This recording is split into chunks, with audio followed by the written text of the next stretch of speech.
My book is Good Morning Little Pretty Girl, and it came into play again, as I mentioned earlier. I grew up with my grandmother and my dad and my aunt, and even the time when I was a little girl, my grandmother, for some reason, just seemed a little older to me. I guess I don't know, but she was a little older, so of course she couldn't have me the ponytails and the cute little things like all my other friends had because she was doing the best that she could do.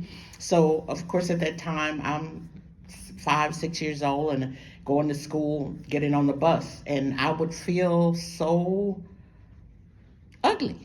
I felt ugly. My hair, my grandmother would bust it down the middle with two cute little ponytails with rubber bands from the newspaper. If anybody remember when you used to they throw the newspapers, and my grandmother would do that and put my little ponytails, and I would be like, oh man, I don't feel like my other friends. So every morning when I would get on my bus driver, Mr. Nolan, would say, good morning, little pretty girl. Mr. Nolan. Yes, yes. And for that moment, the ride from getting on that bus and going to Travis Elementary in Ennis, Texas, I felt like I was the prettiest girl on that bus.